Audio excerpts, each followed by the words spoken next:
नमस्कार। जय भीम साथियों, दैनिक दस्तक पर आपका स्वागत है। मैं हूं आपका होस्ट जीपी गौतम। इस देश में जाति कितना महत्व रखती है, इसकी बानगी साथियों सीएम भजनलाल शर्मा ने राजस्थान की धरती से बता दी है। ये बात मैं क्यों कह रहा हूं, आपकी जाति क्यों मायने रखती है, आपकी जाति का क्या महत्व है, ये साथियों एक बड़ा सवाल इस देश पर लगातार उठता रहता है। यहाँ पर मेरिट से ज्यादा जाति महत्व रखती है, यानी कि आपका जो नाम है, आपका जो सरनेम है, वो यहाँ पर महत्वपूर्ण है, ना कि आपकी योग्यता। कैसे? ये फोटो आप देखिए। इस लड़की का नाम है चंचल जाटव, जो राजस्थान के भरतपुर जिले की निवासी है। और राजस्थान में जब 10वीं का रिजल्ट आता है 2025 में, 28 मई को वो रिजल्ट घोषित किया जाता है और ये लड़की प्रदेश टॉप करती है। इसके नंबर आते हैं 599 आउट ऑफ 600।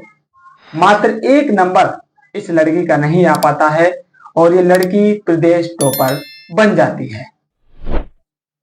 28 मई को रिजल्ट आता है और ये लड़की पूरे राजस्थान समेत पूरे देश में चर्चा का विषय बन जाती है, क्योंकि जो बहुजन मीडिया है वो इस खबर को हाथों हाथ लपकता है और वहीं के जो लोकल पत्रकार हैं राहुल मनोता जी, वो इस होनहार बेटी का इंटरव्यू लेते हैं, उसके घर की हालात दिखाते हैं, किन परिस्थितियों में वो लड़की पड़ी है और किन परिस्थितियों में रहकर उसने अपनी जो जिंदगी है वो वर्तमान में वो जी रही है, और इस कठिन परिस्थिति में, कठिन जीवन में वो कैसे प्रदेश टॉप करती है, उसकी पूरी कहानी उन्होंने अपनी स्टोरी के जरिए इस देश के सामने बताई थी।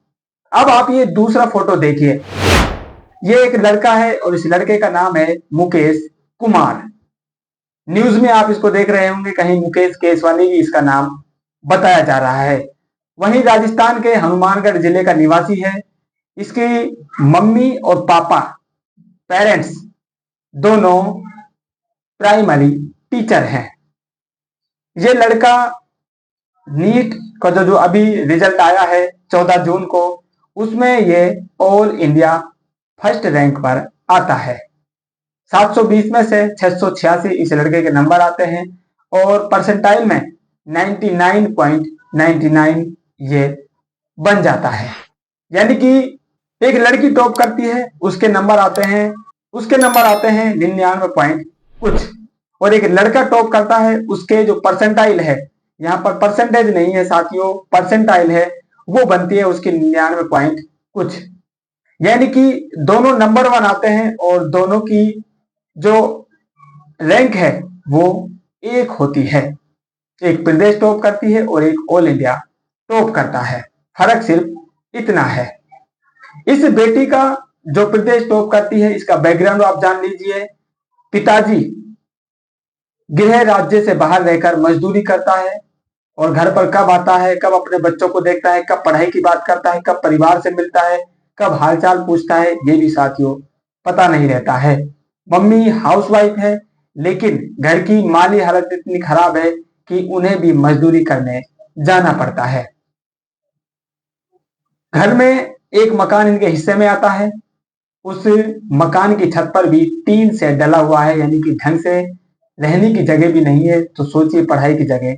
और वहीं जो लड़का मुकेश कुमार, जिसके दोनों पेरेंट्स प्राइमरी टीचर हैं, सीकर की एक कोचिंग संस्थान में रहकर, उसके हॉस्टल में रहकर ये लड़का तैयारी करता है और ऑल इंडिया रैंक में नंबर 1 आता है।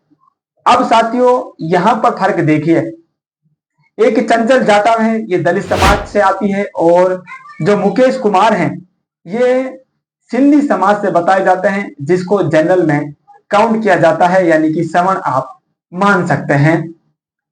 इस लड़के का जैसे ही मालूम चलता है, रिजल्ट घोषित होता है, राजस्थान के सीएम भजनलाल और डेप्यूटी सीएम प्रेमचंद बेरवा, जो दलित समुदाय से ताल्लुक रखते हैं, दोनों इस लड़के को मुंह मीठा करवाते हैं, सेल्फी इसके साथ खिंचवाते हैं, फूलों का गुच्छा लेकर इसका स्वागत करते हैं और एक दलित बेटी से ये फोन पर भी बात नहीं कर पाते हैं। फोटो आप देखिए, सीएम भजन लाल जी किस तरह से उस लड़के का मुंह मीठा करा रहे हैं मिठाई से, फिर फूलों का गुच्छा लेकर उसके परिवार के साथ फोटो खिंचा रहे हैं। और दलित समाज से ही आने वाले, जिस समाज से चंचल जाटव ताल्लुक रखती है, उसी समाज से आने वाले प्रेमचंद बैरवा, जो राजस्थान के उप मुख्यमंत्री हैं, वो किस तरह से उस लड़के के साथ सेल्फी लेते हुए नजर आते हैं, वो आप साफ फोटो में देख सकते हैं। यहां पर सवाल ये आता है कि एक दलित समाज से आने वाली लड़की, गरीबी में जिसने अपना जीवन अभी तक जिया है और जी रही है, वो लड़की प्रदेश टॉप करती है। और एक लड़का जिसको सारी सुविधाएं उसके मांगने पर उसके सामने हाजिर थी, वो वेल एजुकेट फैमिली में पैदा होता है, अच्छी उसको सुविधाएं मिलती है, वो लड़का ऑल इंडिया रैंक कर लेता है। उस लड़के को सीएम साहब खुद बुला लेते हैं और उसका मान सम्मान करते हैं। यानी कि जिस हौसला अफजाई की जरूरत चंचल जाटव को थी, वो हौसला अफजाई सीएम साहब एक उच्च शिक्षा प्राप्त परिवार के बेटे को देते हैं।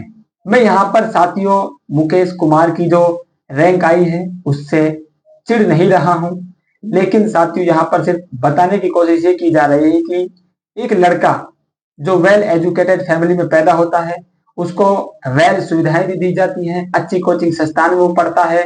वहीं दूसरी तरफ एक लड़की जिसके पेरेंट्स गरीब हैं, जिनको पढ़ाई लिखाई से ज्यादा ताल्लुक भी नहीं है, वो दोनों परिवार चलाने के लिए घर से बाहर रहते हैं अधिकतर। उस परिवार की लड़की अगर राजस्थान टॉप करती है, उस लड़की को हौसला अफजाई की जरूरत है या मुकेश कुमार को, मैं ये साथियों आपके माध्यम से रखना चाह रहा हूं। मुकेश कुमार की हौसला अफजाई होनी चाहिए क्योंकि ऑल इंडिया टॉप किया है, लेकिन वहीं पर प्रदेश टॉप करने वाली, उसकी ही बराबर अंक लाने वाली एक दलित लड़की को छोड़ दिया जाता है, उससे फोन पर भी बात नहीं की जाती है। आप मान सम्मान बुलाकर की बात तो छोड़ दीजिए। यहां पर यह साथियों बड़ा सवाल है, आखिर चंचल जाटव के साथ ये भेदभाव क्यों किया जा रहा है? क्या उसकी जो मेरिट है वो उसकी जाति के आगे फीकी पड़ गई है, या फिर मामला कुछ और है? कृपया राजस्थान के जो सीएम साहब हैं, डेप्यूटी सीएम साहब हैं, वो इस मामले में जरूर अपनी जो बात है वो मीडिया के सामने रखे, ताकि जनता को साफ साफ मालूम चल जाए। चंचल जाटव जो प्रदेश टॉप करती है, उस लड़की से बात भी नहीं की जाती है, और मुकेश कुमार जो राजस्थान के ही रहने वाले हैं, उस लड़के को सीएम साहब बुलाते हैं और उसका मान सम्मान खुद करते हैं। लेकिन बहुजन समाज पार्टी इस मामले में साथियों नाम लेना खैर जरूरी तो नहीं है, लेकिन मामला ही ऐसा है क्योंकि बहुजन समाज पार्टी उस लड़की के पास जाती है, उसका मुंह मीठा कराती है, उसका मान सम्मान करती है। और जो लोकल नेता है बहुजन समाज पार्टी की अंजिला जाटव जी, वो वहां पर पहुंचती है, बेटी का हौसला अफजाई करती है। और चंद्रशेखर आजाद आपने देखा कि वो भी वीडियो कॉल से लड़की का हौसला अफजाई करते हैं, बात करते हैं, और तमाम जो लोग हैं वो भी वहां पर पहुंचे हैं। लेकिन सवाल यहाँ पर यह है कि जब एक लड़के को सीएम साहब, वही राजस्थान के निवासी हैं, उनको वो बुलाकर उनका मान सम्मान करते हैं, उसका हौसला अफजाई करते हैं, लेकिन उसी राजस्थान की लड़की को छोड़ दिया जाता है, आखिर क्यों? इसी सवाल के साथ साथियों मैं आपसे विदा लेता हूं। आपके जो भी राय है, क्यों सीएम साहब ने चंचल जाटव को नहीं बुलाया, आप क्या मान रहे हैं? अपनी जो राय है कमेंट करके जरूर बताएं। मिलते हैं नई अपडेट में, तब तक के लिए जय भीम।